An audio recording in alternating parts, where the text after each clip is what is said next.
CPO.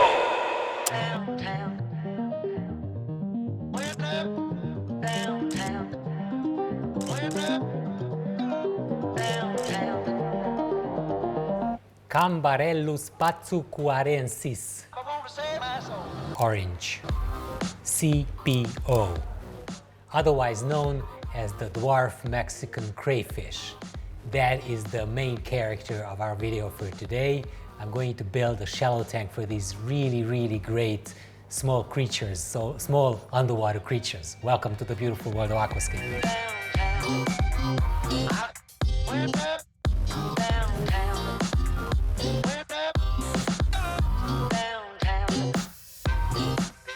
These guys are very skilled climbers, so they can just climb out of the aquarium similar to the Amano shrimp. We've seen them migrate from pond to pond in the case of the Amano shrimp, and these guys can do the same. So I need to make sure that the hardscape that I build in this aquarium will be a hardscape that will not touch the side glass so that they cannot fall out of the tank.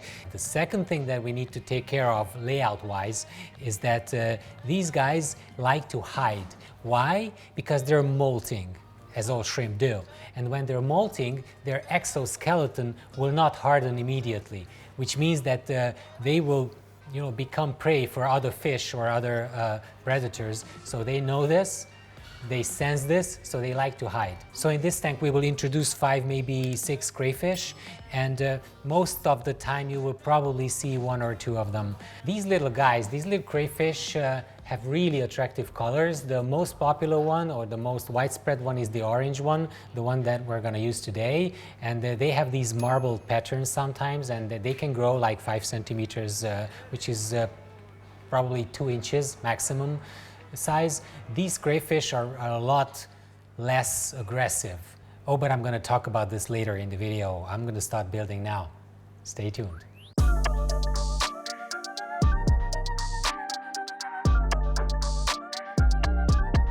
So I'm having some smaller ironwood pieces, and I've got some lava stones, which I'm gonna keep in this cart. And I've got the most interesting stuff, some shelters, some hideaways, ceramic shelters for shrimp. I'm just going to use them at the bottom of the tank somehow and just cover them with stones so they're not gonna be visible, right? This should be a tank which has no soil in it. Yeah, I'm thinking, so this is the mental process. I've never thought about should I use soil or not. The problem with shallow tanks and soil is always the same. It's gonna be too high because you need at least 3 or 4 centimeters of soil in order to be able to plant in it. So you're gonna lose a lot of space. These shrimp will require the same water parameters as all fish, so an efficient filtration is very important. I'm not going to think a lot. I'm just going to use the ADA La Plata Sand. This reminds me of how I did my first aquarium. It used to have sand at the bottom like 30, 40 years ago.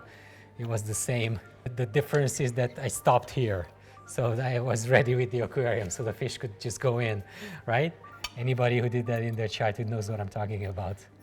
Maybe you have a pot of plant with the pot.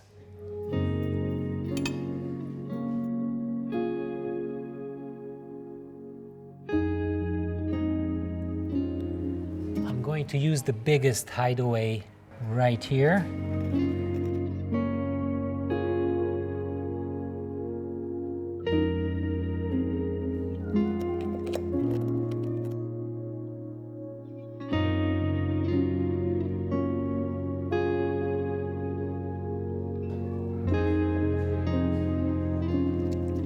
The idea is, and that was actually Chubby's idea, to have like a hill, like a triangle-shaped hill which starts here and just goes down.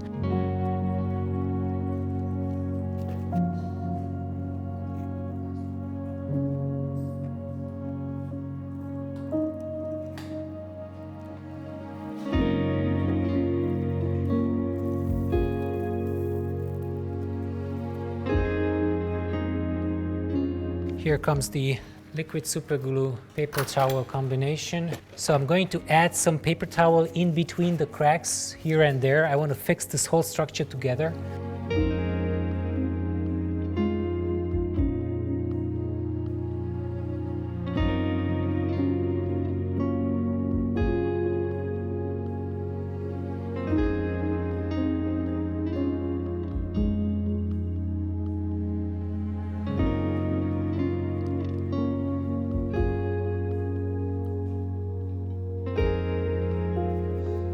It looks like a Galapagos island, like a volcanic island, but it's really, nothing is moving now. I want to see the height of the light.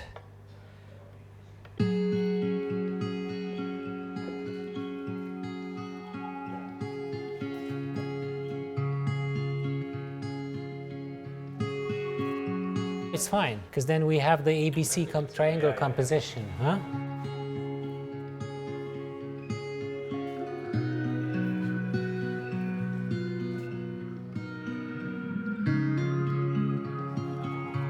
Hey Tommy, you don't like it? Where is the ugly cave? The ugly cave is inside, it's below the rocks.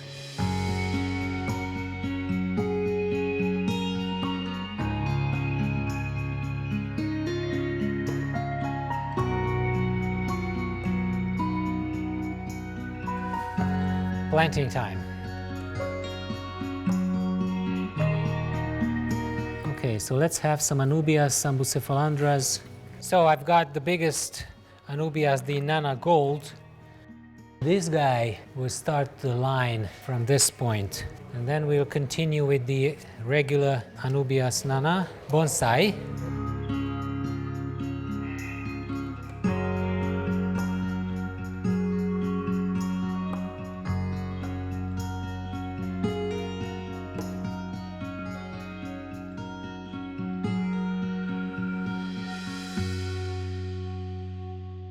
And I've got the lutea, Crypto Hobbit, which is not an epiphyte plant, but there's not enough sand anywhere, so I will just place it in here. It will survive. Parva, another crypt that needs to be planted in the sand. We don't have any other choice.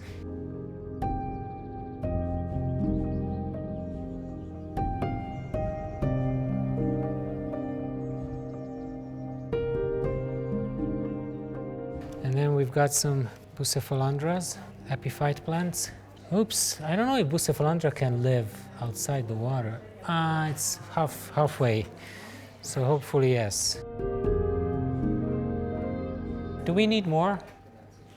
Second Microsorum Trident, fern. It will go somewhere in the back.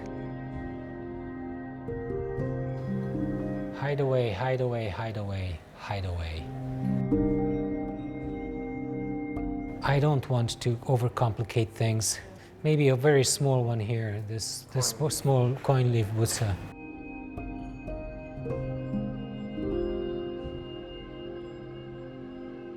Did this in 40 minutes.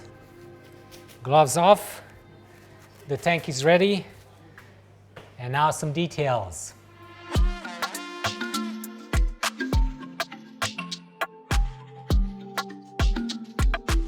So let's get into some detail regarding these beautiful crayfish. The CPO is native to Mexico, but they are to be found in some of the southern US states' rivers and lakes as well.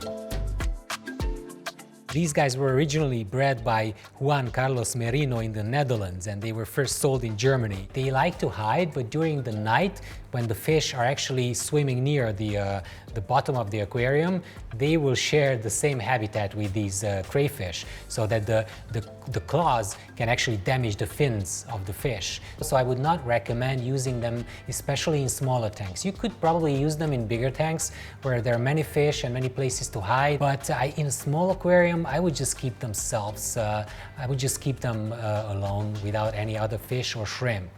obviously they would attack the shrimp as well. And they would actually fight with each other. They have some territorial disputes sometimes, and this is really funny to see. And they might lose a leg or the claws, which is very interesting that they're gonna like grow them back during the molting process.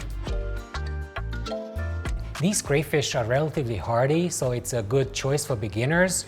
They don't require soft water or hard water. The water parameters do not really matter as long as you're within the acceptable range for an aquarium. Please let me know what you guys think of this CPO tank that I've just built. I'm really looking forward to present you with some creatures, some underwater creatures that have been never presented before. Okay, so we're done. We'll see you next week. Bye.